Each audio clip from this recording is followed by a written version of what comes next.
RBI ఫిబ్రవరి 2026 monetary policy meeting ముగిసింది. అందరూ ఊహించినట్టే repo రేటులో ఎలాంటి మార్పు లేదు. అది 5.25% దగ్గరే స్థిరంగా ఉంది. అంటే మీ ఈఎంఐలలో పెద్ద మార్పు ఉండకపోవచ్చు. కానీ అసలు న్యూస్ అది కాదు. తెలుగు రాష్ట్రాల్లోని మధ్యతరగతి కుటుంబాలకు, ముఖ్యంగా సొంత ఇల్లు కట్టుకోవాలనుకునేవారికి గవర్నర్ సంజయ్ మల్హోత్రా గారు కొన్ని అద్భుతమైన ప్రకటనలు చేశారు. అవేంటో ఈ వీడియోలో వివరంగా చూద్దాం. మన ఆంధ్రప్రదేశ్ మరియు తెలంగాణలో పట్టణాలు, గ్రామాల్లో ఉండే కోఆపరేటివ్ బ్యాంకులు స్థానిక ప్రజలకు వెన్నెముక వంటివి. అయితే వీటిలో సర్వీస్ సరిగ్గా ఉండదని చాలామంది భయపడుతుంటారు.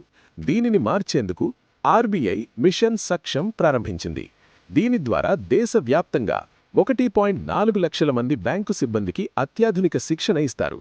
అంటే మీ ఊర్లో ఉండే చిన్న కోఆపరేటివ్ బ్యాంకు కూడా ఇకపై పెద్ద ప్రైవేట్ బ్యాంకులతో సమానంగా ప్రొఫెషనల్గా పనిచేస్తుందన్నమాట. ఇక రెండో పెద్ద విషయం హోమ్ లోన్స్. విజయవాడ, వరంగల్, గుంటూరు లేదా కరీంనగర్ వంటి టైర్ 2, టైర్ 3 నగరాల్లో ఉండేవారికి ఇది పెద్ద ఊరట. కోఆపరేటివ్ బ్యాంకుల్లో హోమ్ లోన్ తీసుకునేటప్పుడు ఉండే కొన్ని కఠినమైన నిబంధనలను, మొరటోరియం అండ్ టెనర్ రెస్ట్రిక్షన్స్ను ఆర్బీఐ తొలగించింది.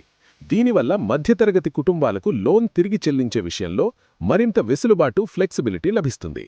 మీ ఆర్థిక స్థితిని బట్టి మీరు మీ రీపేమెంట్ షెడ్యూల్ను ప్లాన్ చేసుకోవచ్చు. విదేశాల్లో ఉన్న మన తెలుగువారి కోసం ఒక సూపర్ అప్డేట్. అమెరికా లేదా గల్ఫ్ దేశాల నుండి ఇండియాకు డబ్బు పంపడం ఇకపై యూపీఐ అంత సులభం కాబోతోంది. ఆర్బీఐ మరియు స్విఫ్ట్ కలిసి చేస్తున్న ఈ ప్రయత్నం వల్ల విదేశాల నుండి పంపిన డబ్బు కేవలం 10 నిమిషాల్లోనే మీ అకౌంట్లో పడుతుంది. దీనితో పాటు చిన్న చిన్న డిజిటల్ ఫ్రాడ్స్ జరిగినప్పుడు బాధితులకు 25,000 వరకు నష్టపరిహారం ఇచ్చే కొత్త రూల్ కూడా తీసుకొస్తున్నారు. అంటే మీ డిజిటల్ ట్రాన్సాక్షన్స్ ఇకపై మరింత సేఫ్. క్లుప్తంగా చెప్పాలంటే ఆర్బీఐ వడ్డీ రేట్లను పెంచకుండానే సామాన్యులకు మేలు చేసే నిర్ణయాలు తీసుకుంది. బ్యాంకింగ్ సర్వీసులను మరింత వేగవంతం చేస్తోంది. ఈ సమాచారం మీకు నచ్చితే మీ ఫ్రెండ్స్ మరియు ఫ్యామిలీకి షేర్ చేయండి. మరిన్ని ఇలాంటి ఫైనాన్స్ అప్డేట్స్ కోసం మన ఛానల్ని ఇప్పుడే సబ్స్క్రైబ్ చేసుకోండి.